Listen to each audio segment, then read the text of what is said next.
So I'm gonna try a cooking show, all while they seek to ruin my audio from constructing a new road outside. It's not a road, it's the back lane. They had to dig it up for some kind of plumbing.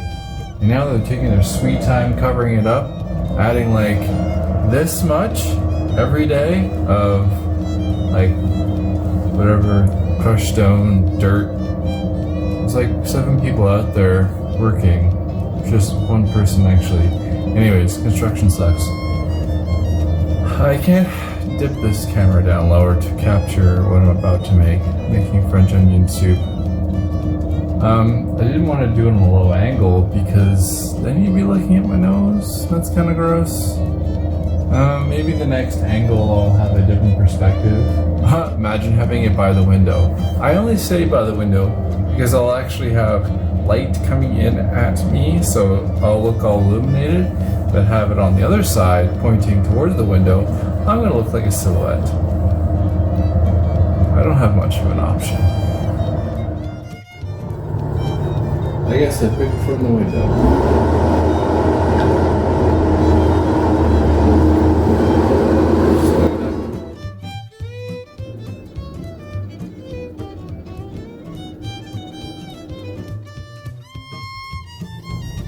Alright, so a new angle. We still have lots of light. I haven't even turned on the kitchen light yet. That's fine. So first we have to cut up onions really thinly. I could use this chef's knife. A little story about the chef's knife. So I've never actually had a chef's knife.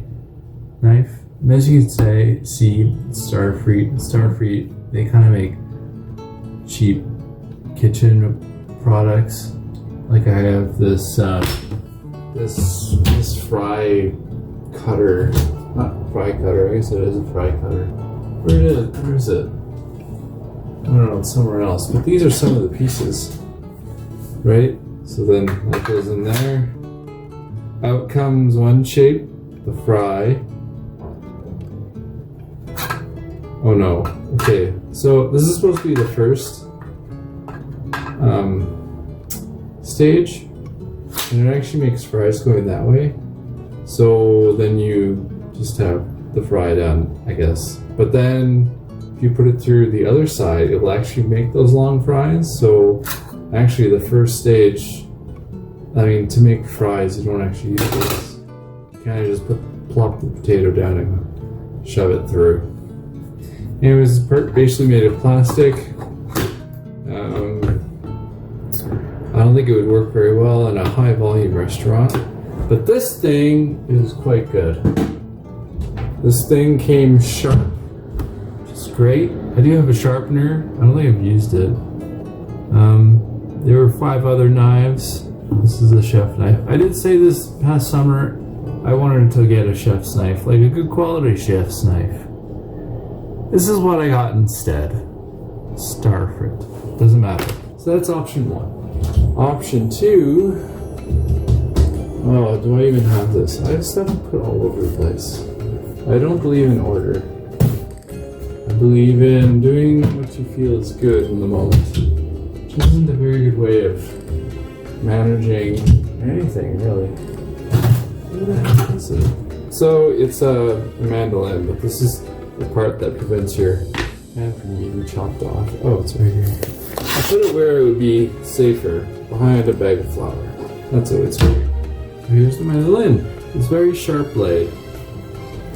So you put the onion on, and you can just go it'll make you really thin pieces, which is great because it means it will take a shorter time for the onions to actually caramelize. So what will it be? This one or this one? So the recipe calls for about, I have this written down. I wrote it down because when I'm using my phone to look at recipes, it has this energy saver mode. It just shuts down really fast. And yes, I know there is a way of clicking a button to make sure the screens go dark, but I don't have time for that. I don't have time for anything. So, French onion soup. I need 5 to 6 onions. Now, I didn't write it down, but I do remember saying medium onions. These are not medium onions. These are massive onions. So I think 4 of them will do well. So funny story. This is not a whatchamacallit, binary show, where it's either one or the other. You kind of have to use 2 different tools for the same job. I was debating whether or not to use a knife or a mandolin. I have to use both. I have to use a knife. You're not going to see this because screw entertainment.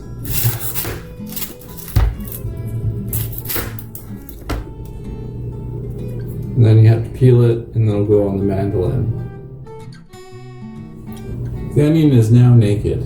No, I did not show you taking off the shell of it, because then I have to do extra work. I mean, one of the reasons why I'm even doing a video of this is so I can actually be motivated to make the recipe. I'm normally very lazy, so it wouldn't get done otherwise. And to be honest, I wouldn't even do the setup. Last like 2-3 weeks. I was trying to make a joke about 2-3 days. It's really a week. Anyways, I didn't want to do any kind of cooking show, any kind of cooking. So here I am doing this inaugural show to see how different it can be. Anyways, so here we have the onion mandolin. Hopefully I don't cut myself doing this. Oh, this onion is cold, which helps. And the first cut didn't do anything.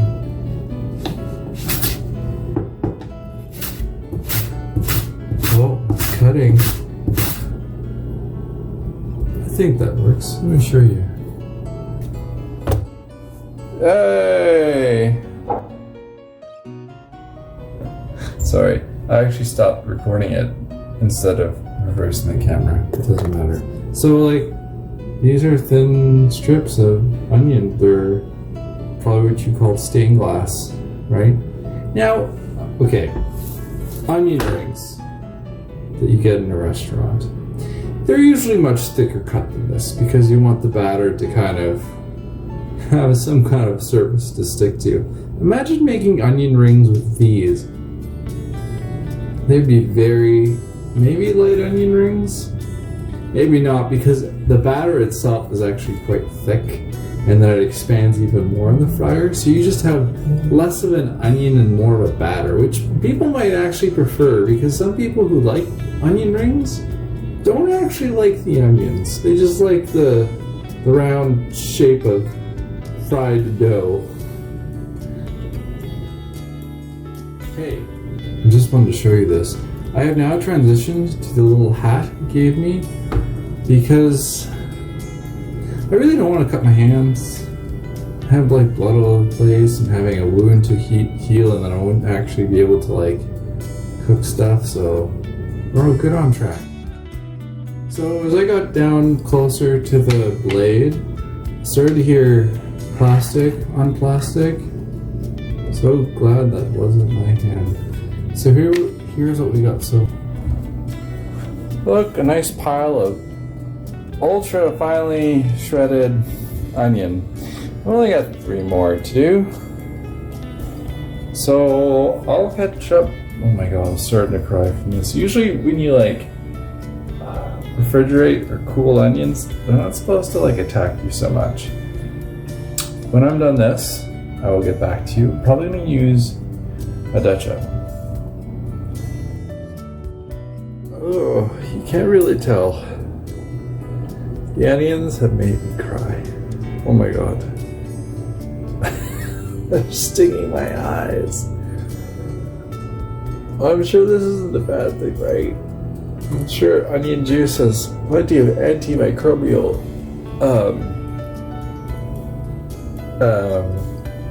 properties, but man, it stings. It's like your eye is an entire open wound. The reason why I started this video, oh my god, oh hell, oh, I wanted to have a poor York moment, like from the play Hamlet, where you stare at my eyes as I cry silently. And then I flip to an onion. There's the onion. Oh my god. Except in this case, York was already dead. It was a skull. And this onion is about to be pulverized. Oh my god, it sucks. Through the magic of cinema, I have pulverized the onion. Don't look at that. I guess I wanted to be meta and show that half of what I'm doing is fake. Well, not really. Maybe I'll have a running tell at the end of how much stuff is actually fake. I mean, you actually see what it was, but there was one onion left. It wasn't instantly transformed. Why do I bother trying to explain these things? Because it's funny! Okay. It's complete. The onions have been sliced. They are in the Dutch oven, waiting to be cooked. There's only one problem. In the true Luke fashion, I have done this not necessarily in order. I was supposed to melt the butter first and then put the onions in. So, in true Luke fashion, I will try to make it work. I will put butter on top of it. And then, since it's cooking really slower than what the recipe asks for, the recipe wants it cooked in 30 minutes. But as you all know, as seasoned French onion soup makers, you want it caramelizing over probably a longer period of time than 30 minutes. Close to maybe even 2 hours. So we're gonna go with that 2 hour mark, and hopefully everything works out. Hopefully I don't forget anything else. Well, I won't forget. It's written down, but it's probably not written down exactly the way. Oh look, first instruction. S something in butter. Oh, that may have been saute or simmer. Butter, 30 minutes. That's wrong. I think the whole process will also take place in 30 minutes. Stir something often. Stir something often. Oh, just stir it often. Or not so often, and then more often. And then you add garlic. So I'm not really like off track yet. We're just gonna add butter and keep going forward. So this is the butter. It's almost frozen, but it's been in the fridge for, I don't know, overnight. We're still gonna take from it. We're not gonna measure it exactly. It says we're supposed to have like, how many is this? 3 tablespoons of it. So I'm just gonna like chop a bit off and assume that's 3 tablespoons. Also, can someone answer this question? Even though it's actually rhetorical. Why do they have salted butter and unsalted butter? So like, wouldn't you want to give someone a raw product if it's a not raw product? I don't mean raw product. This is not raw butter because all of our dairy is pasteurized. But what I mean to say, what am I trying to say? Butter. Why are there 2 varieties? Why not just give people unsalted butter and let them salt it themselves? My sister loves salted butter. Is it because they don't want to add salt to it? I don't know. Why did I get salted butter? Good question. Was it cheaper? Was it more available? I don't know. Maybe I just liked the color blue that day that I got it. Or maybe salted butter just tastes better. I don't know. It just means that I won't add as much salt to this as the recipe asks for. I don't even know if the recipe asks for salted or unsalted butter, because I wrote it down kind of fast before the screen timed out. It's fine. we know the general idea here. If the butter is salted, maybe we won't add so much salt. I know you're supposed to taste as you go, but I don't really taste. I mean, would you taste this right now? Raw onion? No. So like, you know, tasting as you go doesn't always make sense. Okay? So I just wanted to show you this magnificent piece of butter. Isn't butter awesome? Now, since this is salted, I will, in fact, try a bit. You can definitely taste the salt. You can definitely taste the dairiness. It tastes better than what eating raw onion would be. Just saying. Funny story about eating butter. I was in France one time, and we went to this restaurant, dimly lit in my defense.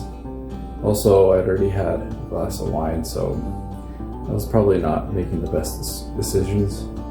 There was a cheese plate, basically, because, you know, French restaurant, you're gonna have a cheese plate for dessert. You're gonna have cheeses from different regions of France. What they didn't tell me, or what I didn't read on the menu, and the menu I think was part English, part French. Doesn't matter. I can read French enough to know what beurre is. Beurre is butter. Okay, fromage is cheese. All the cheeses on the plate looked the same color, essentially. They all looked beige. And you know what? They're all made from dairy, so they're all essentially the same thing with different microbes in them. Anyways, one of the things was butter. It was sort of a chilled butter, so it still was kind of firm. It didn't like spread, or else we probably would have given away that it was butter. I took a bite of this cheese, and I was like, wow, this really tastes like butter. And lo and behold, it was butter. The reason why I bring that up, because my family makes fun of me every single year that I thought butter was cheese. I wasn't far off. It's more like cheese is butter. Alright, so now we have the butter on the onions. And it's on the big thing, the big element. I have a mess here because I don't believe in a clean kitchen. And we're gonna put this low and slow. So say 3. Yeah, and then something will happen to this. When it starts like melting on top, I will return. Alright, so someone in the comments screamed out mise en place, which is everything in its place.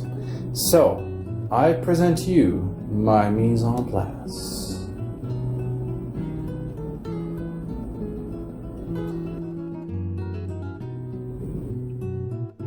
So, a few things about my mise en place. There are a few substitutions, and obviously none of this is measured out, so it's not technically a mise en place. Now, my instructions say, because here's my handwriting, we're at this-ish phase here, because I'm still waiting on the onions to heat up the butter, essentially.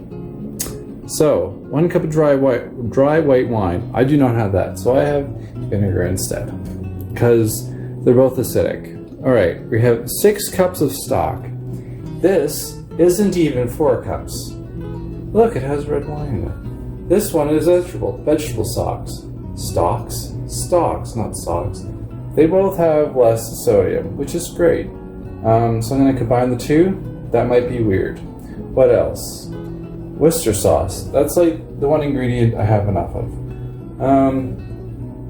Bay leaf. I have no bay leaf, and I have no time. So it's going to be a combination of oregano and parsley.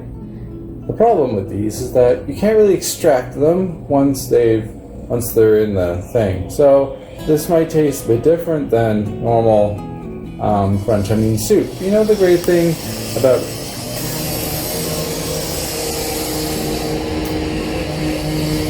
they were doing so well. They were being so silent. Yes. The great thing about recipes is that you can change them, remix them. This is my remix. My remix. My remix. Also, I actually have flour. So I can measure these things out in two different ways. One, I can guesstimate. Two, I can measure properly. Or three, I don't measure them at all. I just kind of throw things in. I would do that with all of them except for maybe the vinegar. I'm gonna look that up. But everything else, I could even just have like measuring stuff around, and then I can sort of like rinse them out as I'm kind of putting it. 'Cause I mean, why do I want to show off and have all these fancy mise en place things? Like, you know, get out different containers. I don't actually have them anyways. And I don't have enough like multiples of measuring cups or spoons to do that properly, so it's just gonna be done as it gets done. So it seems that I've lost my pen. I had to get a different one. It may have ended up in the pot with the onions. So we'll find out whether or not there's black ink all over the soup. You may not be able to notice it anyways. So usually I'm not very good with substitutes, as you can tell by my mise en place demonstration. However, vinegar can be used as a substitute for dry white wine. You just have to add significantly less, like 2 teaspoons. Actually, that's supposed to be 4, because I was doubling it based on a 1/4 cup recipe. So that could be really weak. Maybe 2 teaspoons is enough though. They want me to water it down anyways. So we'll stick with the 2 teaspoons. Alright, see how that goes. So when you just wait until it like was starting to melt. It's not starting to melt, but you can definitely get the fragments of the onions kind of, I guess, boiling at this point. Steaming under their own weight. It's okay, the whole thing's gonna become a soup. It's fine if it steams. Alright, so I guess I'm just waiting now. Or I could put everything in like a container. The flour goes in the water anyways. Oh, the cloves. I had previously, oh my god, I have to show you this. These are garlic cloves. I had bought like, I don't know, it was 30 cloves, not 30 cloves, 30 bundles of, what are they called? Not cloves, they're like things that the cloves are attached to. I don't know, bulbs. Bulbs, yeah, garlic bulbs. There was like 20 of them in a package for $10, so I'm like, oh yeah, this is great. It's great to have, oh, there's my pen.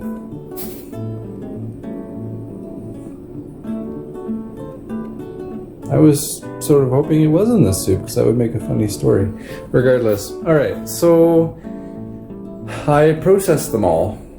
Processing garlic takes quite a while. I'd say it's been about 3 hours over 2 days.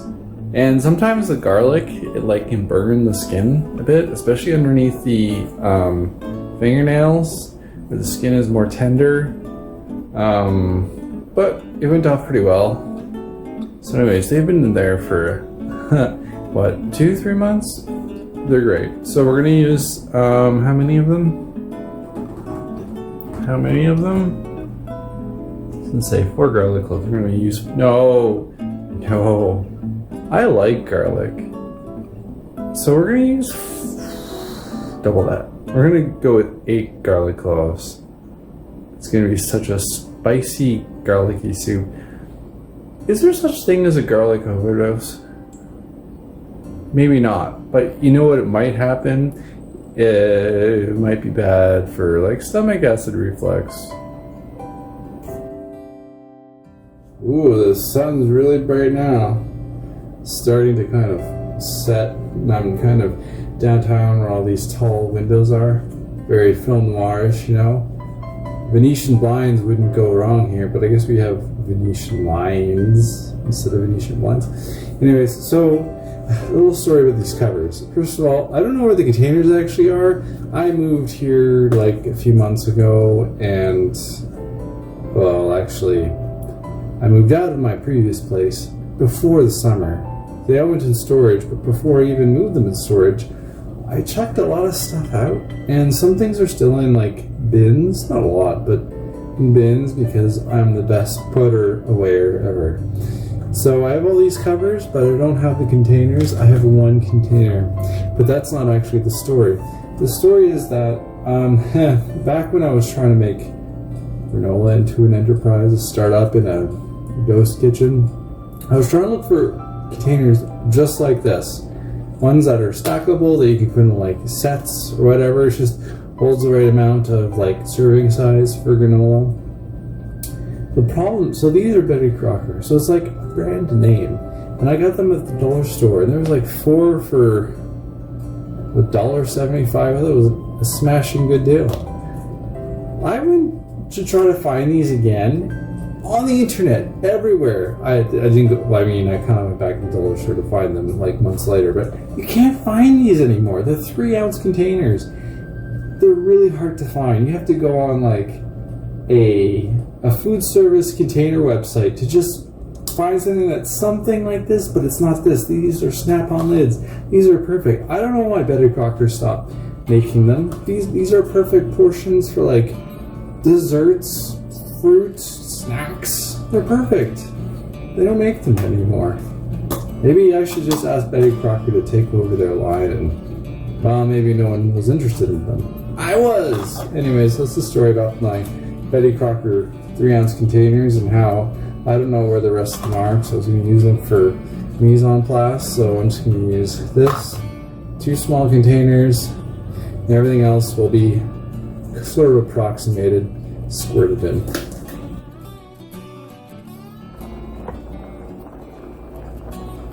I don't know if you can hear this, but the onions are bubbling underneath. And no, I refuse to move that piece of butter that's on top of them.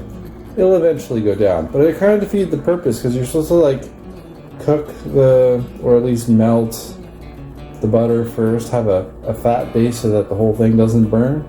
But they're protected by the water that's inside them, plus the fact that this layering actually cools them down. So I'm not too worried about it. It'll get there. Just it will be massively delayed. Also, I didn't put any salt on any of this, so it won't be broken down very fast. I love cooking. I had a funny thought. See how I'm doing all these substitutions? So what if instead of using basil and what was the other one? Parsley, I use tea leaves? Wouldn't that be wild? I only got the idea because I have a box of assorted tea bags on my counter, but they're not like the fine tea. They're like the shredded tea. I'm really tempted to do it because it'll be like it wouldn't be iced tea because it's hot. It'd be like a hot tea onion soup. Maybe next time. It sounds like a winner though. I have not a grudge, a grumble. So I just got these. I usually don't have these at home. They're Tetra Pak orange juices because I don't probably get enough vitamin C. Plus, they're not like that sweet, and they're just kind of a pick-me-upper. I actually bought them for when I start work or my tryout work on Monday. Anyways, so there's been a push to de-plasticize everything with good intentions because a lot of it's single-use plastic, and then what do you do with it? And a lot of it ends up in the ocean or trapped in birds' throats, for instance. But plastic is still super necessary in the world. Oh my god. Plastic is super necessary in medicine, super necessary for packaging. It's lightweight. It's impermeable for the most part. So plastic is very important. Paper straws. No. It's not. It's not the fact that it's paper straw. Well, half the fact that it's paper straws, because paper straws, like, they crumble because it's meant to be biodegradable, and they feel weird on your mouth. It's weird. They're in plastic containers, like the plastic sheath over the paper thing, paper straw. So they're cutting down the plastic, but they're not going plastic free. Also, I think this is partially made of plastic. Might be wax. Anyways, paper straws.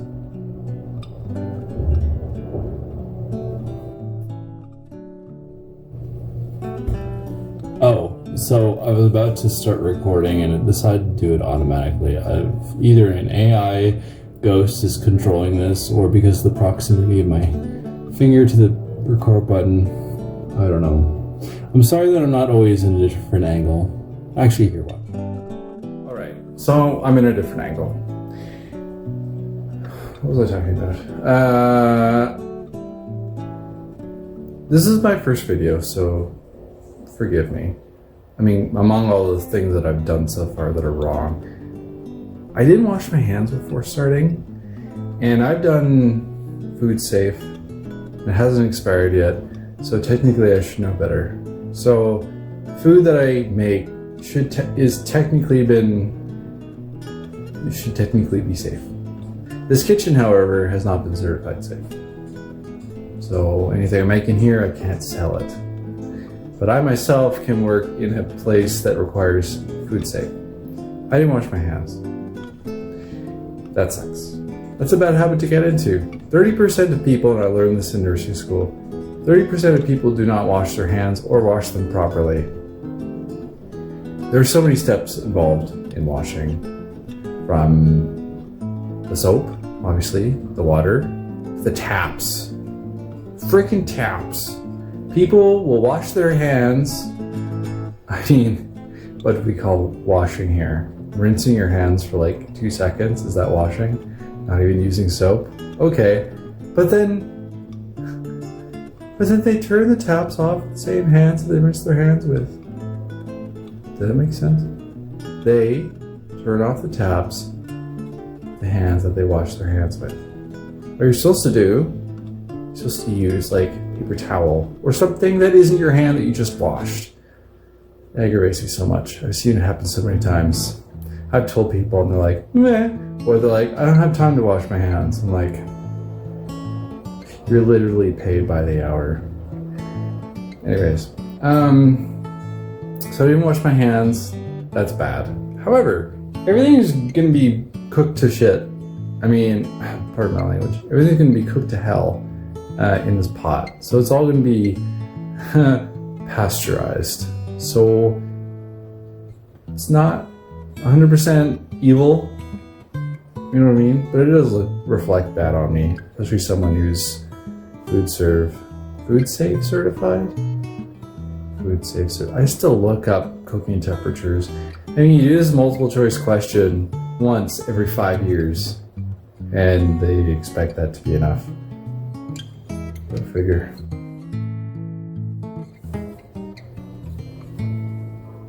Oh, hi. Welcome to my kitchen. So, I've measured out flour. It's supposed to be 3 tablespoons. I deem that to be 3 tablespoons. It's probably 4. But as I said, this is going to be I'm going to say not organic, not artisanal. What's that other word that I've used to describe things that look rough? Rustic. This is a rustic recipe. In a rustic chicken? A rustic kitchen with a rustic chef. I mean, I'm not really a chef, but I'm technically head kitchen because it's my kitchen and there's no one else cooking here. I just think chef means that you've gone through some formal training and then you get like head of the kitchen, working with others, training them, being responsible for washing your hands and others' hands, not washing them. Okay, that's it. I wanted to show you the water level. Look at the bubbling. The butter's still not melted. That's hilarious. You know, I could easily just slide this. Oh, by the way, my hands are actually washed now, so that's excellent. I could easily just slide this butter down there, but you know what? I'm sticking with my plan. We are developing a plot. So the comment section reminded me that despite my stubbornness to put that butter where it's supposed to go, I also am supposed to be turning this thing. Kind of unoften, but it has to be turned or else you get uneven cooking. Now, of course, this is cooking extraordinarily slow because I have it on a very low heat, as you should with caramelizing onions. But the butter, at least, well, it hasn't even really started to melt, and it may actually be starting to melt underneath it. I can't see. How does it feel? It feels soft and warmish, so it's definitely probably leaking to wherever it needs to be. There's an onion on top, so you see it's no longer top of the pile. Alright, so I'm gonna try to do a Jeremy Clarkson impersonation in relation to oh my god. They were using machines so infrequently, I forgot they were even there doing stuff. Anyways, I'll try to do it through the noise. Look, it's melting. Look, it's melting. I'm so happy. Actually, if you've seen Jeremy Clarkson's farm, and like he does something successfully, like, I don't know, raising pigs or a machine actually works, he's like, I did a thing. I don't think I give his voice justice. He does it just too well.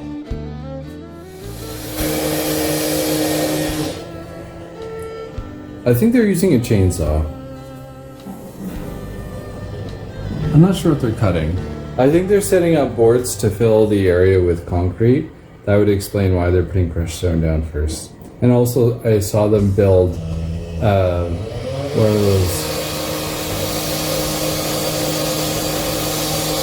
I don't know if it sounds loud on this phone. I haven't actually reviewed any of this footage yet. I'm just looking for a surprise. Anyway, so it's been 30 minutes. And we are exactly here on the list. Here.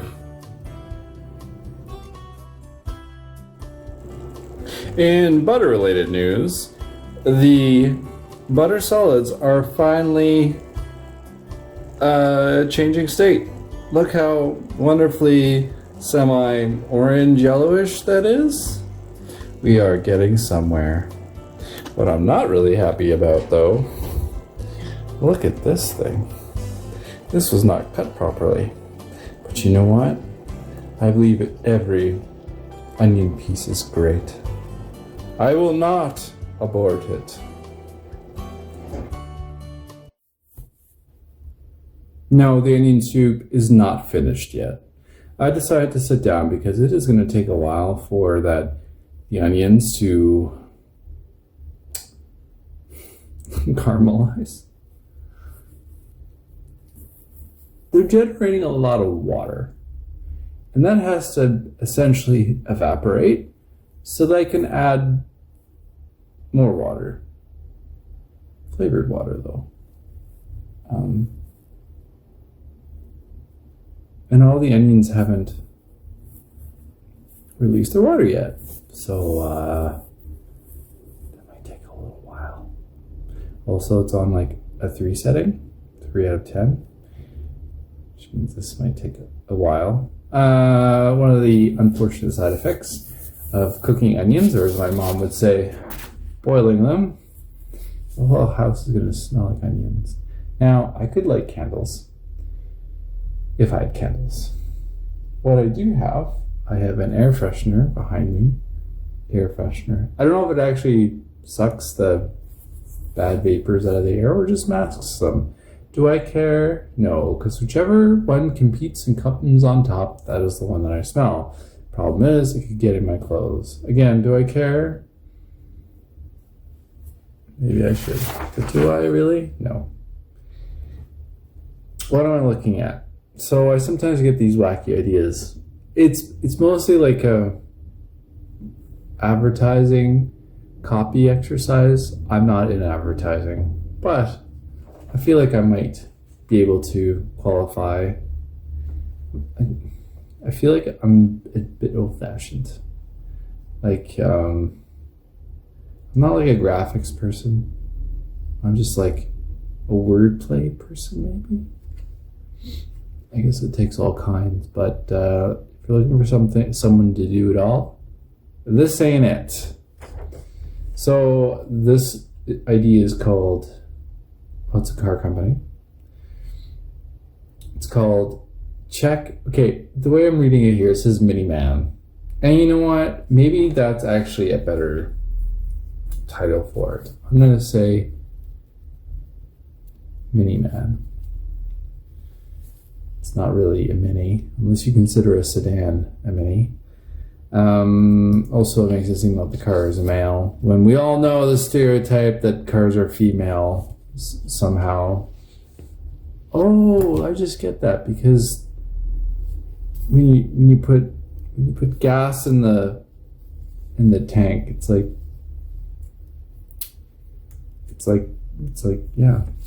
putting gas in the tank. Mm-hmm. It's really supposed to be what does this actually say? Mini. Okay, I was trying to play with aluminum because aren't cars made of aluminum? They used to be made of steel. Anyways, aluminum. The same thing that aircraft are made of because it's light and indestructible. It's not indestructible. It's crumpleable. Cars are meant to absorb the force if they get into an accident so that you don't bear the force, but then you can't drive the car, but you have a life to drive another car. Okay. The Czech minimums. Again, it does not sound like what I thought in my head. Minimums. The minimums. Again, that might not be a bad idea. Either minimans or minimums, because your mom drives one. Aluminium. So minium. Oh, right, because it's supposed to sound like minions, but it's minium and minimum. So check miniums or minimans or minimums. Czech minis. It should just be called Czech minis, but mini is already trademarked. Why is it called Czech? Because it's made in the Czech Republic. Why is it made in the Czech Republic? Because it's like $1,200 cheaper to make it there. So when you eventually bring it over to Canada, you're saving that much money. I know you're paying money for like freight and tariffs. Tariffs aren't too high, at least not right now, but we have a lot of foreign made cars here, so I don't see that changing very much. Unless they go off after one particular automaker, like the Czech minimums. Made in Czech, so you're saving $1,200 from the car. Finally, a car for winter, for budget, for national pride, because it's a Canadian company that's making them in the Czech Republic. Enough said. All right, based in Canada, founded in Canada, built in our partner's yard.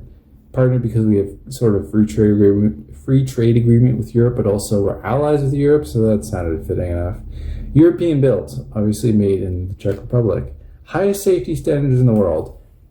They have a reputation of having some of the highest regulations in the world. Whether or not that's the highest safety standards, they're pretty on par with Canada, to be honest. Canada, I learned by looking up shoes, like work shoes, Canada places more of an emphasis on heavy electric industry, so shoes tend to be more electrical resistant, whereas in Europe, where there's more light industry because of higher density living and history, they're more concerned with slips. So they're more like slip oriented, but both shoes, I mean, you can get shoes that are like steel toe or composite toe and non-slip. It's just those are like the two big differences between them. It's built for winters, summers, high gas prices. It's part-time four-wheel drive, so good for winters and summers because you can switch and not use as much gas. It's hybrid, so you're taking advantage of lower consumption, which means even though the gas prices are higher, you're not actually spending as much on gas. And it's made with aircraft-grade aluminum. I'm not actually sure if that's true. It's made with some kind of thin metal that can buckle in on itself in the case of a collision. But aircraft-grade aluminum just sounds like it's very safe because flying in an airplane is actually the safest form of transportation, and cars is actually the least safe form of transportation. Go figure. All right. It checks, because checks all the boxes for the minimum price. So this is where we compare the two prices. So for a company like Toyota, they actually have sedans that are hybrids and all-wheel drive. A very good car. Toyota is a great brand. Except that one time their brakes failed, like over a decade ago. Anyways, so just payments alone for new cars, like $560 a month. For check minimum, I really should just call these check minimums. Minimums, oh my god. Depending on how you say the word, it can mean different things. Check minis, all right. It's a sedan, it's a hybrid, it's a 4x4, which is basically part-time. It's not exactly 4x4, but 4x4 means you get the selection between 2x4? 2 wheels or 4 wheels, anyways. And it's a new Canadian car. So price all in, the same price, $560, but you get the car, you get gas, you get insurance, you get maintenance. The thing about insurance, that can differ between provinces. Again, Saskatchewan and Manitoba and Quebec. Insurance prices are much lower because it's a crown, which means that they're not out for profit. They're really just out there to cover their costs. But anyways, the insurance can actually be dealt with through a rebate. No other car company offers this. An insurance rebate, you simply pay the full price of the car, and then you get a rebate at the end of the year for some of the insurance you paid on the car. So you're getting some money back. All the maintenance is done by our own mechanics. Right, so it's like an Apple product, Tesla, I guess. So instead of going to any old garage, you don't know to trust the mechanic, or the mechanic may not even know like how the car works. We have our own shops. They know exactly how the car works, what to fix. There's only one model, so you got all the same pieces, whatever. And it's only like $75 a shop hour, which is significantly less than the $120 per hour that's in Winnipeg. I don't know what it is like in the rest of the country. I imagine it's around the same because Winnipeg tends to be on the cheaper side of things. This is the only thing they fix. So there's a lot on the sheet. This is what the sheet looks like. My poor handwriting. And instead of going through all of it, I kind of explained what they all mean. So the last time Canada had its own car company, I'm not talking about GMC, was Citizen. It was like over 2 years ago. I don't know if they're still in the game. I don't think they are, actually. They were one of the first to try to start a Canada-based electric car company. They didn't get enough customers, and I think they folded. And then all the majors plus Tesla, or Tesla plus the majors, came in with they just started making, that was the common thing to get electric cars. This is not an electric car. This is a hybrid car. Why? Because hybrids probably work better in Canada, especially for half the year. It's freezing cold, except British Columbia. And I don't mean the whole British Columbia. I just mean basically Vancouver. But for the rest of the country, it's freezing and roads are shit. So hybrid car is the way to go because you're not depleting a battery. The battery is rejuvenated through driving, but you're still saving on gas. I don't really agree with the government wanting to eliminate all gas cars by the 2030s? I think that's unrealistic. Maybe they should have said eliminate gas-only cars, still have hybrids and electric vehicles left over, which would give this guy a great introduction to how we're gonna change everything. It's not a truck though, and truck sales are massive in Canada. Anyways, the point of the car company is not to try to solve that problem. It's just trying to make a Canada-owned, Czech-made, cheap car to drive. $560 all in. Ain't that amazing? And actually, that $560 get cheaper as you pay off the principal, or something like that. So anyways, that's what I created. I'm pretty proud of it. Back to the onions. Okay, I'm not gonna lie. When I first walked in the kitchen, it sort of smelled like warm rubber, which is funny because we were just talking about cars before this, and this is what it looks like. So the butter is totally melted, which is great, and it has created quite the soup layer at the bottom. I guess my onion soup is almost done. We just need to French it and add all the other things to it. Sorry for the whiplash. So that's great. This is actually the first time I've cut onions this thin, but this is also the first time I've had a mandolin to use. It's actually my sister's mandolin that she let me use because her and her partner have all the gadgets because they're Inspector Gadgets. Ooh, the steam is getting on the camera. That's exciting.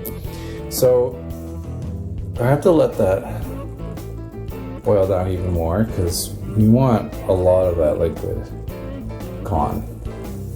So back to the bat. Now, if I was a judicious food cook video maker,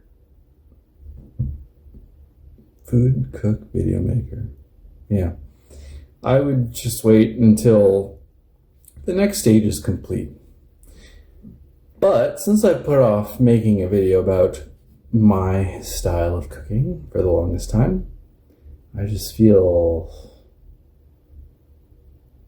enamored, enlightened, inspired, engaged, energized to film more of me. Exciting. So, the next idea I had, should I really be giving away all these ideas? Maybe I should keep them for another video.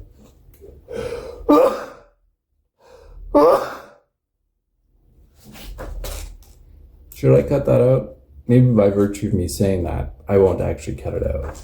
Because we love unedited performance, don't we? Over the summer, I think every day, I must have came up with one or two, not business ideas or product ideas, but film ideas. I use ChatGPT. Now I know many of you might say in the comments, or have already said in the comments, ChatGPT makes us lazy, ChatGPT degrades the art. Have you used ChatGPT? It can be amazing. Also, you don't know me. I have like a premise, I give it to ChatGPT, and they pretty much just use a template that you could probably get online or in a book anyways. It's just, instead of actually going to those places to look, I just have it kind of right here. And ChatGPT, I know, is not accurate all the time, but it's a really good starting point, and it's really good with creative stuff. I mean, you may not like its style. More importantly, you might not like my style. So, what's the argument? My style tends to be probably mainstream. I'm not much of an experimentalist. I think I tried that in film school. I'm like, I don't see the point. What is the point? Having fun with art? Boo. Sorry. I should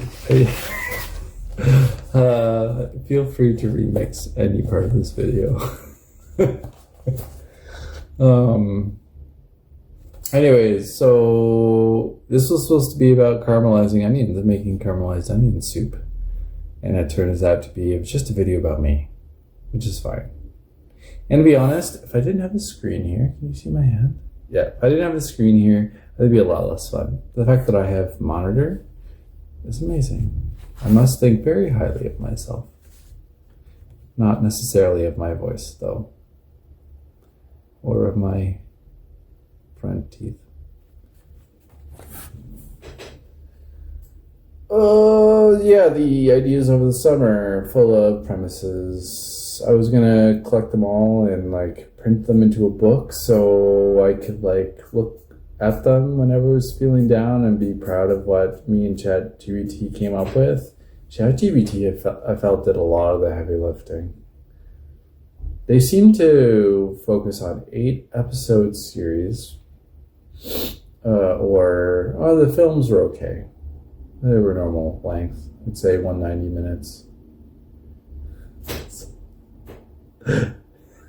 not 190 minutes. 90 minutes. 190 minutes is 3 hours. I was not making 3-hour movies. Although I would do like a trilogy, which would be 390 minutes, which is 270. But anyways. There's one I remember really well. Well, what is really well? The Late Roman. It's about the Late Roman period because a lot of films are not about the Late Roman period because the Late Roman period looks very different to how Hollywood portrays ancient Rome. Late Roman period is very different dress. They have different emperors. Everything is very different because it's the transition from the empire to Christianity, essentially. The slow decline of Rome. The slow decline of Rome. What does that even mean? The slow decline of Rome. I'm not really a Roman expert, but things were different than what they were in, I don't know, earlier Roman times, because that's so descriptive. Anyways, late Roman. It's about a centurion. Essentially, he doesn't want to give up the old ways. That is paganism. But he meets this woman who he falls in love with, who is about to, has, or wants to convert to Christianity. Maybe because they think it's better, because they're forced to. I don't know. But anyways, there's the tension between religions, and there's also the tension of the centurion not wanting to give up on Rome, even though Rome is sort of giving up on itself. It's no longer the untouchable empire it used to be. He still wants to be a proud soldier, but it's hard to be a proud soldier when even the military is falling apart, being pulled by generals who effectively become warlords. You know, there's a lot of nostalgia for the past. It's kind of like what's happening in the US right now.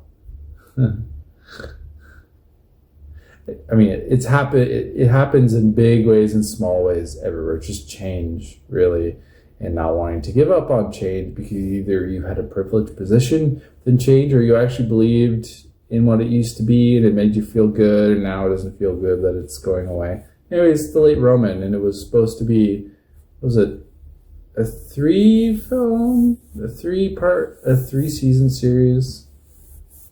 Yeah, I was pretty proud of that. What else? There's one called The Dukedom of Winnipeg. Oh my god, it's such a generic title.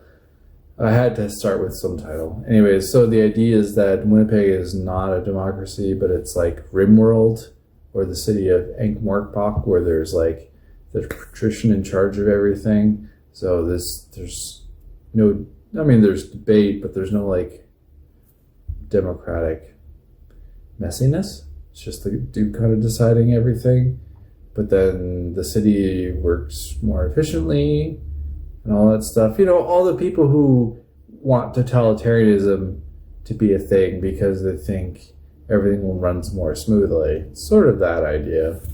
But then what happens is that the dukedom slowly becomes a democracy because it turns out that you can certainly design systems as a dictator, but to maintain them requires a pluralistic support. Anyways, it's been 8 minutes. Let's go back to the onions. The onions are boiling. My mom hates the smell of boiling onions. I really don't mind, but I suppose that when you're actually cooking, you become a bit nose blind. So that's fine. Oh my god, it smells like rubber. Well, there you go. We love rubber. Okay, so the onions are doing quite well. But it reminds me of when I worked at a restaurant. Well, it was like a lunch spot, I guess. They would make these Cuban sandwiches. They were really good. But every weekend they would make I think it was a mixture. It was like caramelized onions and something else. It may have been fennel. It kind of smelled like fennel. I think of it. It was a massive brazier pot, probably like the top of this stovetop. It just looked delicious. I wanted to eat it every time they made it. The thing is, when I arrived, usually on the weekend to help out, they already have it made, and it was just cooling on a counter, and it was overwhelmingly delicious. I didn't have a lot of Cubans from that restaurant. I had bits and pieces here and there, and I thought it was just so good. So this is not going to taste like that because there's no fennel. And I don't have fennel. I don't get fennel normally. If I had like fennel seeds or, I don't know, salta fennel, that'd be neat. Fennel seeds probably were better. Anyways, that's what this reminds me of. They didn't have big pieces like this because, they were professional. So as you can see through my dirty window, the sun is lower than it was when I sort of first started doing this. That indicates the passage of time. And here is what our onions look like. They are getting so much less soupy. It is amazing. And they're getting much more stringy. Well, I know it doesn't look like they're getting stringy, but it's good. They're getting to a point where we're almost ready to continue our, let's call this an odyssey, because it's taking so long and you've already seen so much of me in what are we making again? Caramelized onion soup talk. That's right. But look, there's still enough light. You can see brightness on my beautifully tanned. What are those, freckle face? That's right. I'm not getting gray hairs. Excellent. I'm becoming distinguished.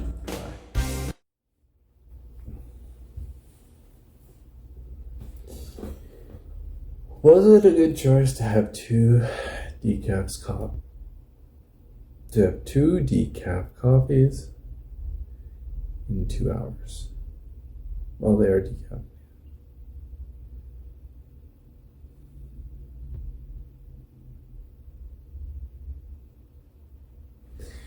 It's almost the soup. The soup. The onions. The onions are almost got rid of all their soupiness. I'm giving it 5 more minutes. Probably need longer. However, you don't want to, once the water goes, the burn starts to happen.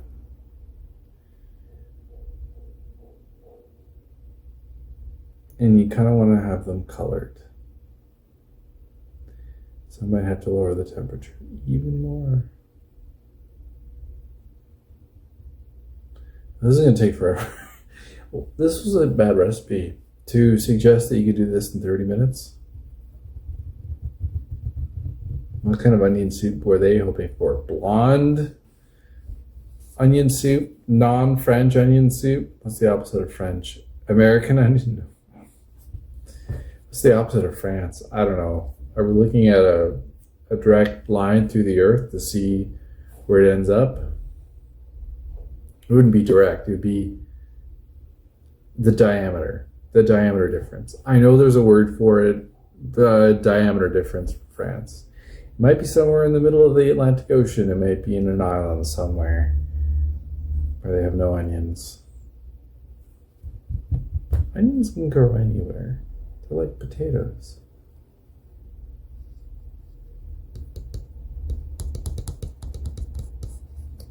So, Pacific soup. Or Pacific onion soup. There you go. Not French onion soup. Southern Pacific onion soup.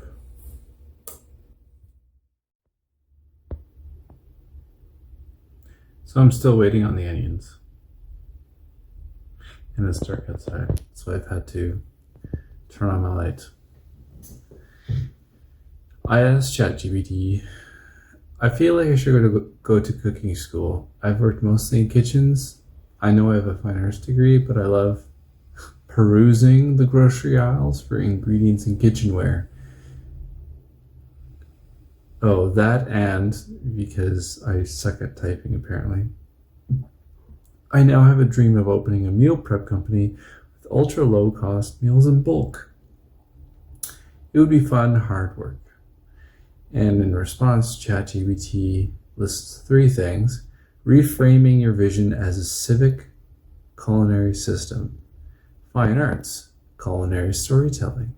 Use your visual and editorial instincts to brand meals as cultural artifacts. Grocery aisles, supply chain mapping. Your love of browsing is actually systems reconnaissance, so spying. You're tracking price fluctuations, packaging formats, and shelf logic. That's civic logics in disguise. Meal prep is procedural choreography. Bulk cooking is choreography, timing, batching, storage, distribution. You can model this as something, another idea. That's funny. They're suggesting a pilot of 50 meals a week to a local organization. I was thinking like 3,000 a day.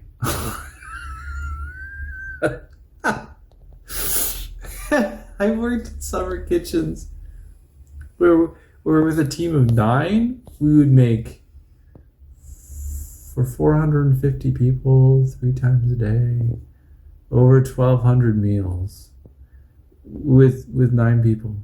And I want to make 3,000 with, 4 people? Well, we wouldn't be serving them. We would probably be delivering them.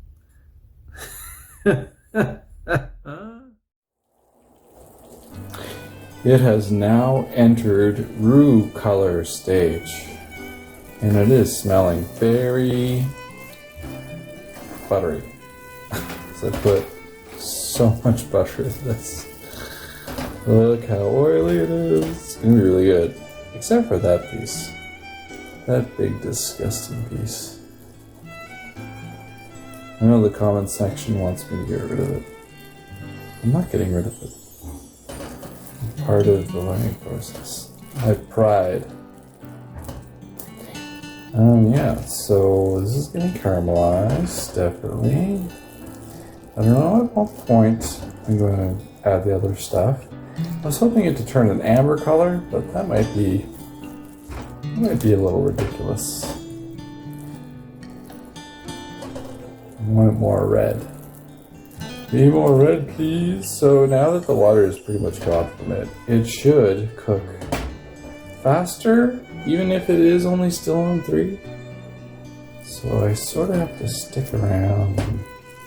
I don't want it to burn all this hard work. When I say hard work as in like time used to get to this point. You know what I mean? It looks so good. It's like gravy color.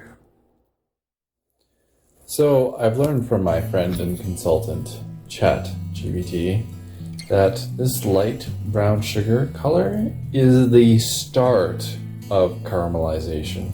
All that time before was getting to this point. See, look, it's dark outside now, pretty much. I mean, the sun is still kind of there on the horizon, but it's, what is it called? Twilight? Dusk. It's dusk. So, all of that time, low and slow, to get all that Well, it seemed like white, but like onion color onion, Spanish onion, down to this light brown, just starting to caramelize color. And it should be jammy. Kind of already is jammy, so that's good. The color just has to change darker to like maple syrup darkness. So it really is like a red brown we're looking for. This is like a light brown. So still got ways to go, but it smells really good. I think this is the first time actually I've made caramel onions with butter. Every other time I used either I think it was a canola or a sunflower oil. Butter's the way to go. Butter will give you more flavor. Yes. What else will it do? A little. I mean, this looks like butterscotch almost, isn't it? Yummy, yummy, yummy. I don't know why French onion soup is considered to be like, I don't know, cheap soup. It takes so long to make this stuff. I mean, if it was in a bigger container, like if it was in a tilt skillet, you can make a lot of it at a time, which may justify the time spent on actually getting it down to this point. But this is just like a homemade amount. I guess this is going to make quite a bit of soup. Maybe there. Depends on how much soup you eat. Anyways, French onion soup is not a cheap soup, okay?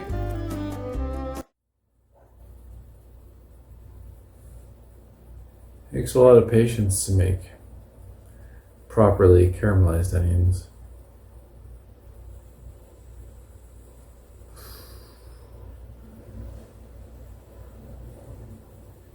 Actually, it takes a lot of patience to do almost anything worthwhile.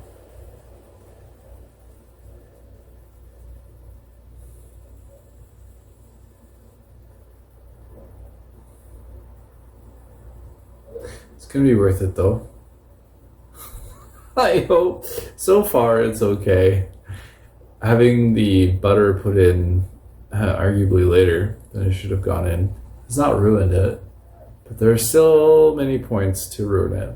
For instance, spice.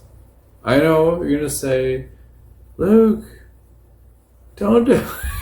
Just leave out the spice. If you can't get the bay leaf or the thyme, forget it.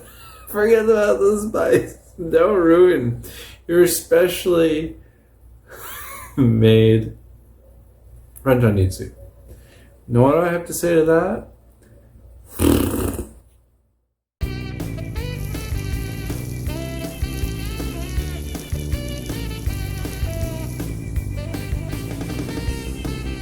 It's dark out.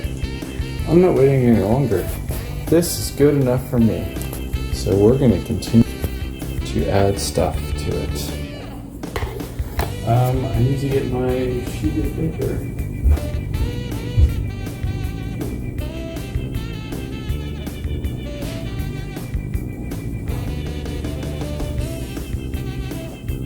Alright, so step 3, putting garlic cloves. I have cloves. They are not cut. Good enough. Yay. These now get to be cooked for a little while, just to release the aroma of garlic. Right? Sure. The whole thing is just like, the onions have become almost like a ball of dough.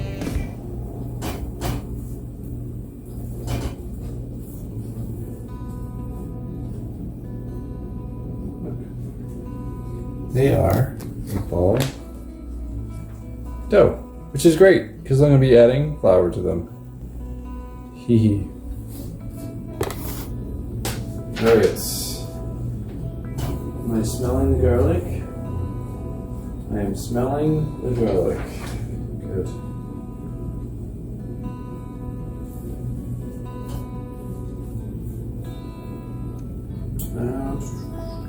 Oh! It's flour time! We're actually making a roux now because there's like butter in it, so it's an onion roux. Alright, let's show you the exciting Exciting. Here we go. Woo.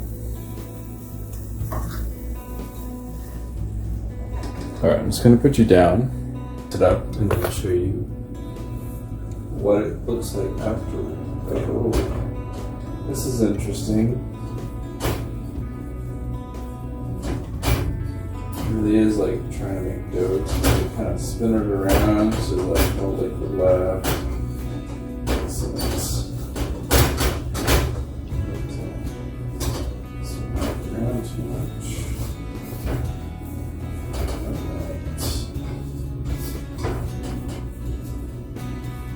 Honestly, it looks like I gained back some of the lightness that it had.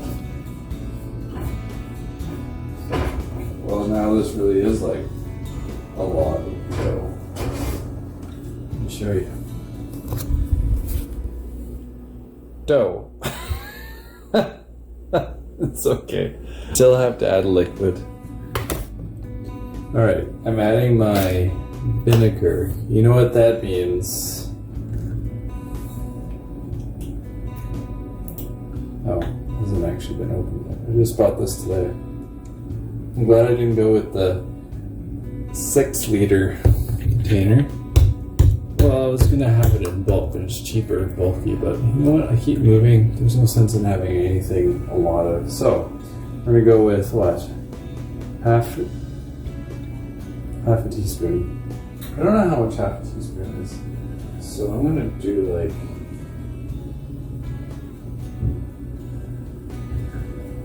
that looks like 2/4 teaspoons, which is equal to a half a teaspoon. So we're gonna add that. Ooh. Ooh, I smell the vinegar.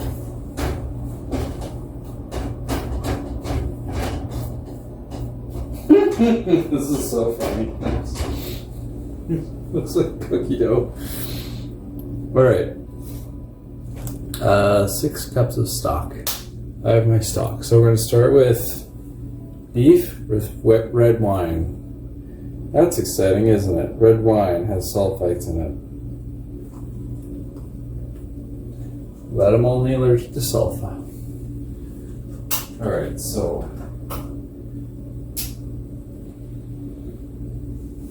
what does that smell like? At first it smells like Tim Hortons donuts. I kid you not. Wow. But maybe they put red wine in it. Alright, here we go.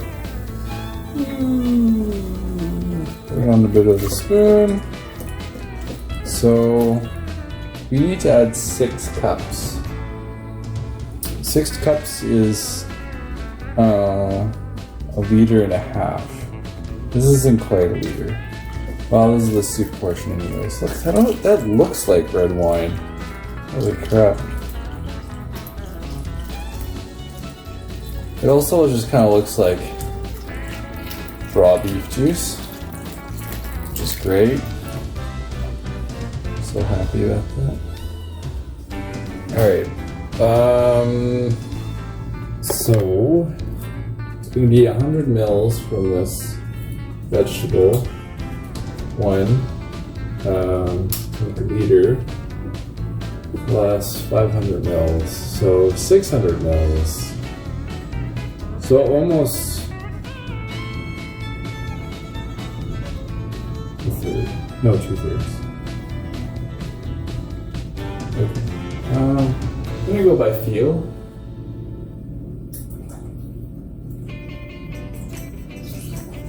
Good thing I used this. I was gonna combine beef and chicken. That would have been very uncomfortable.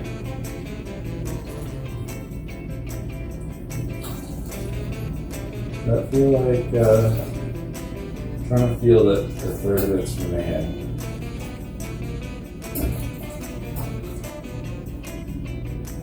That's pretty fun. Maybe it's better to have the last thing on. Go back in the fridge. There right now, I'm not sure that was Good combination. Oh my god. Okay, it smells like dough, first of all. But it also smells like baked donuts. Is that what it's gonna taste like? Tim Hortons donuts? Have I secretly found? Oh, Alexa. This is pretty disgusting. I'm so sorry. So it looks kind of weird, and then there's just like a gloop ball of semi-caramelized onions full of flour. What's going on? That flour onion mixture could almost have made like what am I thinking of? Something we have at Christmas. It's where you take dough and you put it into hot water. It's like Newfoundland dumplings. Well, no, I grew up calling them dumplings. I did. But then there's the, I guess, Asian style dumpling where you use rice paper and you put like vegetables mostly, or namely Napa cabbage and some kind of meat. So anyways, this is the original version of dumpling. It is coming apart though. Oh my god. I couldn't believe I didn't know what was gonna happen, to be honest. That looks, if that doesn't look appetizing to you, thank God that you're not eating it, hey? I will be eating it. Probably didn't let the onions caramelize enough. I think the recipe was intending me to cook them faster, which is why it wanted me to like in a 30-minute time span. First of all, it's short. Also, to start turning them every minute and then every like few seconds. So as per usual, I am not following directions. What else? Worcester. Okay.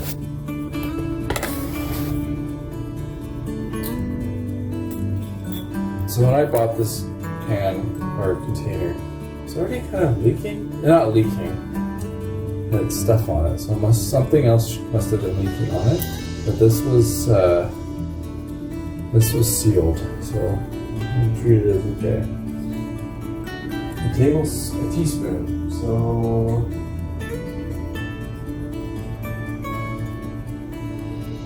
teaspoon. Almost every kind of lug was a quarter teaspoon. I may have put in more than 4. So excuse me. Aha! The moment we've all been waiting for. I mean, we were really waiting for the onions to caramelize because they took forever. The herbs. Now, I know you're screaming at me, telling me, Luke, your thing is already ruined. Do not add the parsley and the oregano.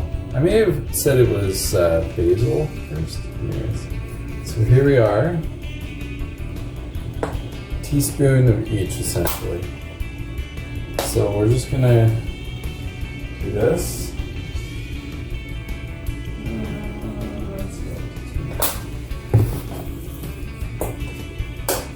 It doesn't smell bad. And parsley. Usually, parsley, we put it on afterwards. Since that's standing in for our bay leaf that we can't actually take out, it's gonna stay in. Salt and pepper. Okay, now, if I was a good chef, I would taste this to see if it needs. Taste it to see if it needs salt. So I'm actually gonna do that. This looks like a big house. Let me show you. At least the onion ball has come apart. That I'm very happy with. And it's got like floating garlic in it. Perfect. I mean, it's soup. It still needs croutons and cheese. Cheese itself has salt.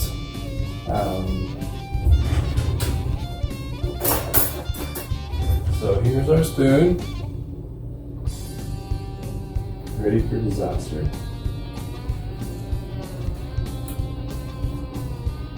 I get a hint of onion.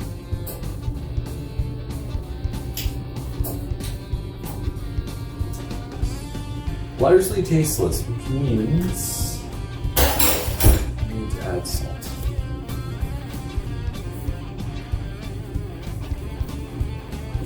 It's just really going to be salty lemon water. I guess that's all soup is, right?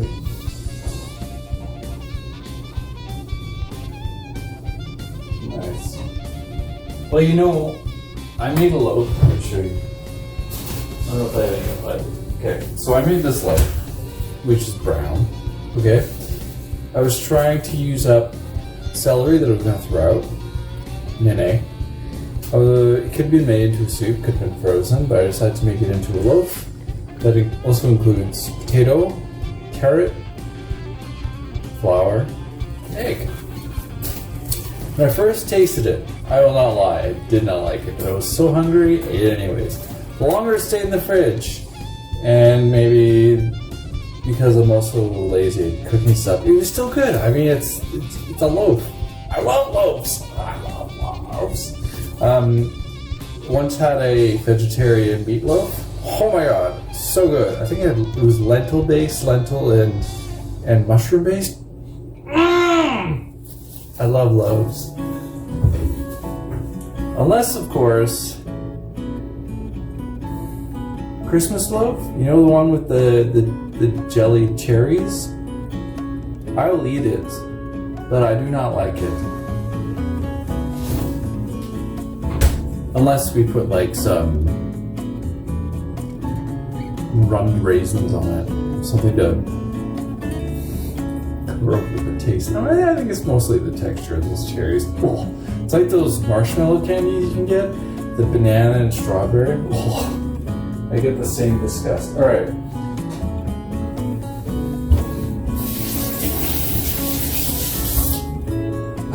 I have a story about rum raisins too. So, they're dried raisins. Raisins are dried, obviously. You're putting them in rum, obviously. So the raisins kind of absorb all the rum for the most part, and then what's left over is a sort of syrup. It's like it's a raisin rum syrup, which, I kid you not, goes well on desserts, okay? Because you can get rum and raisin ice cream, it's a flavor. And then the raisins themselves are full of rum, and you bite into it and they explode in your mouth. They're really fun. And they last forever because it's a dried ingredient and an alcohol. Nothing's growing in there. Nothing that can harm you with these. And if it does, I'm very sorry. Okay. The key ingredient in onion soup is salt. And salt. You know, it's kind of like looking at the U.S. federal budget. You think it's mostly military spending because that's really all they're known for, but it's really the Social Security. The Social Security is salt. It's the thing that makes it taste good. Military is the thing that makes it look brown.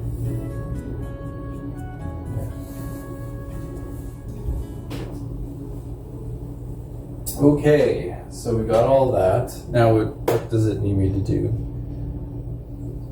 Medium heat, simmer for 10 minutes. All the ingredients are in. I'm so excited. Okay, one last look here. Now, it's going to taste better the longer we let it sit after we actually bring it up. So I'm going to bring it up to like boiling-ish, and then I'm going to have it on simmer-ish for 10 minutes-ish. It's an ish dish. All right, friends, associates, admirers, and the comment section. I have bread. This was homemade. There was a recipe. I forgot milk, so that's why it sounds dense. it is dense. This is like old-fashioned bread, you know, and they didn't have commercial yeast or refined flour, so their gluten content was also as low as mine. But this makes excellent crouton bread because it's dense, and you don't want croutons necessarily to fall apart as soon as you put them in. You want them to retain some texture, but you know, in the end, onion soup sort of is a bread soup variety. Am I right? So my soup is boiling, or is trying to reach boil. It has reached boil. We're gonna simmer it. The thing says, the recipe says for 10 minutes. Well, I've got 2 minutes on a fish in the oven, so we'll just add 8 to that. Now the thing with the onion soup, it improves with age. It improves with croutons and cheese. Despite it taking forever to make, is it the star of the show? I don't know. We kind of already established this really just a salty soup.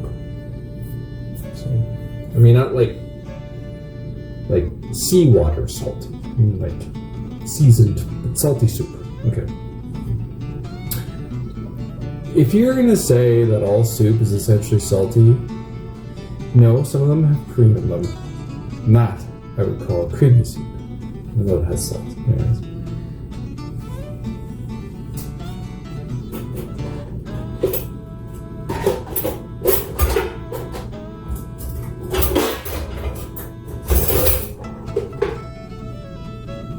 Here's my other knife from Starfoot. I really like these knives. They may only last, I don't know, a few months. But they were cheap, they are colorful, and they're exactly what I need. Alright, so croutons are gonna be quite thick. So we're gonna go that size. And we're gonna put it like that. You thought, probably not anymore, that this was going to be one of those multi-angle cooking shows? No. The show is about me. The food is sort of like the reason why you're watching me. Something to talk about other than the void. Alright, so there we go. Big crouton chunks. These will dry out, so I am going to preserve though. That was the timer for the fish, which I don't think is ready yet. It's not. You can tell by the color. It's salmon, and it shouldn't be like deep salmon color. It should be later. If you were a qualified cook, you disagree with that statement.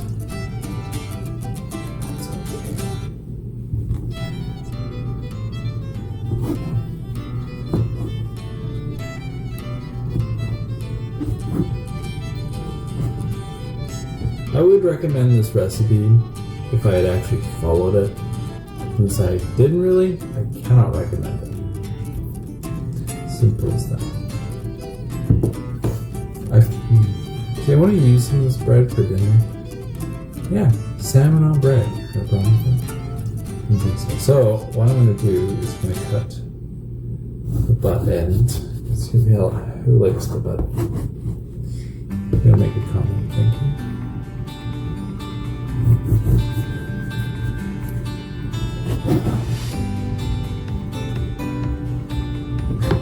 I'm just imagining all the negative comments. It's okay. I don't really care. You can show me something you've made as well. Anyways, it's engagement, right? And engagement's all that matters, right? Engage with you somehow. Even if it is to solicit vitriol. We got a fair amount of crouton. Nice. And then some bread left over from my dinner. I have another bad loaf that I probably should have cut instead.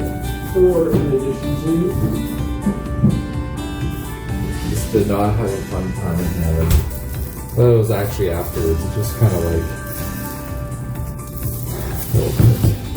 This will be the next round of croutons. I will have a lot of soup to use, so it's gonna like chill. Well, it was chilling out. Now it's gonna like warm up a bit. So like it's going to dry out. Well, it will dry out in the fridge. Whatever. Isn't it good?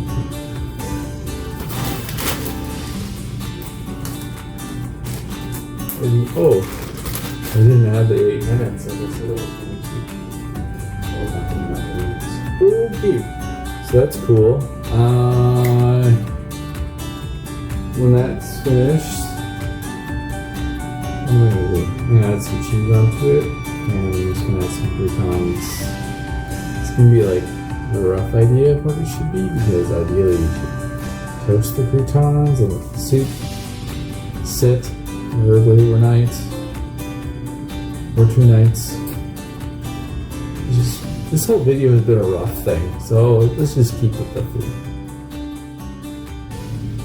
So I call this dish fish on deck with 3 fingers. It's basically fish on a piece of bread with 3 fingers. Now, if you were to make this at home, I would suggest toasting the bread. Also, I would suggest getting some kind of lemon sauce. So right now it's very plain. All I did was squirt some lemon juice on this. I'm gonna get some vegetables go on this as well. So it's just gonna be a mess, in other words. Alright. I think prison food's probably better than this. I have my fish on deck dish.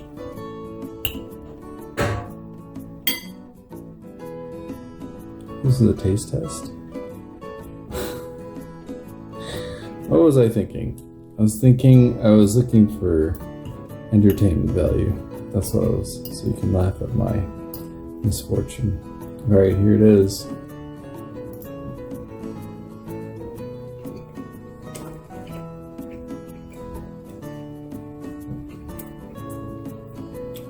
Well,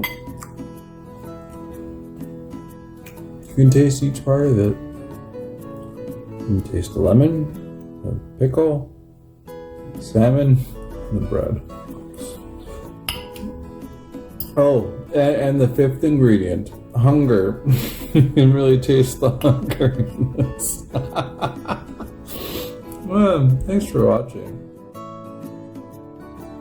So I think the sauce on the fish on deck with 3 fingers really would have been insulted by a sauce, because you don't get the nuance of all those great standalone ingredients. Alright, so we're sort of eating our meals in reverse. So I had my entree, which was the fish on deck with 3 fingers. And now I'm at the soup. Actually, soup would technically be the first. That would be veg mixed with the entree, so we're not really doing it in reverse.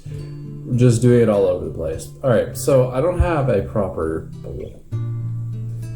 So what's the next best thing to a bowl? A mug. So I got my soup at the bottom. I have my croutons there. I have my cheese that hasn't melted yet because it's between the croutons and the soup there.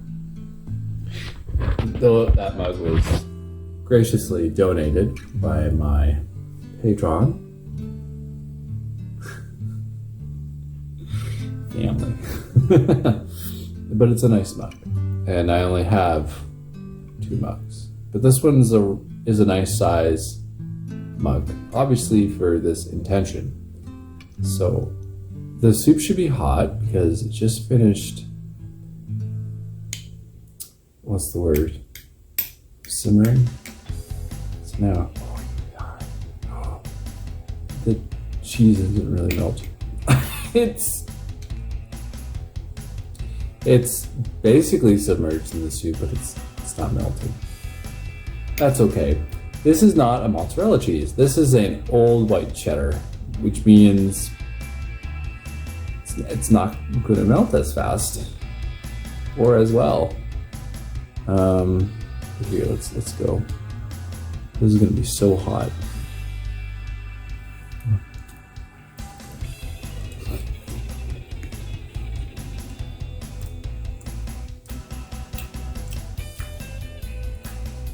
So, the croutons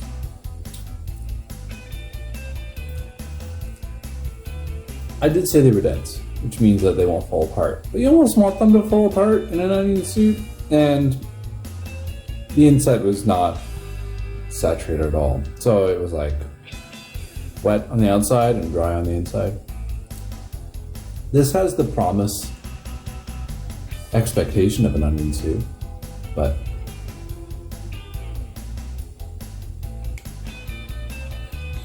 honestly, it looks a bit more like if onion soup ever glowed. That's what it would be. I'm still gonna eat it. I am hungry. And I made it. I like eating my mistakes. It doesn't necessarily help me improve necessarily. It just really gives me something to do. Use up onions that have been in the fridge for like 2 months. So yeah, as I said, this can be rough.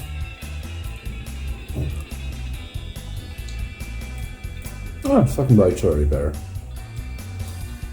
The croutons had time to soak up the cheese. The cheese has melted a bit. It's going to improve with age. Every onion soup is going to be different, I think. And that's beautiful, because it means you're going to have a ton of variety. Not all of them you're going to like. But they are precious. That was my 4-hour onion soup. The onions could have been caramelized a bit more though. Maybe some final thoughts.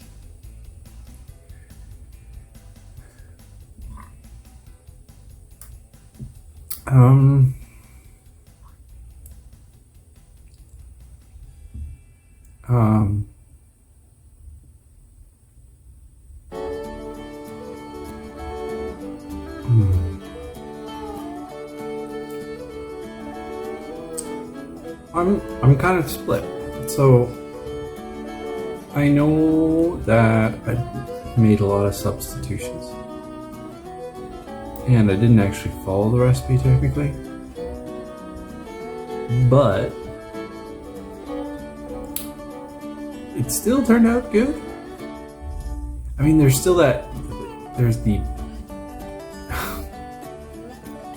the aftertaste that this is just well-seasoned wine water. But near the end, the croutons had more fully been saturated, and the cheese had become stringy. So texture-wise, it worked out, and the tasty of the bottom was good. I think it's going to improve with taste. Honestly, it looks weird. It looks very weird, very gelatinous, but it kind of tastes good. So as long as you're eating it, in a coffee mug, nothing fancy. Maybe at the end of a long day of work when it's like winter and you can't be bothered to really cook anything. Yeah, it's pretty good. The morning after my caramelized onion soup. Oh my god, these are so dirty. Anyways, so this is what it looks like. Strange and clumpy. Perfect. Now, what does it taste like after being in the fridge for actually less than 24 hours?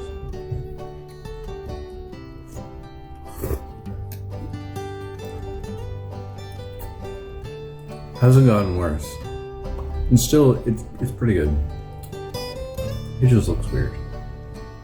It's less soupy and more pudding-y. I approve.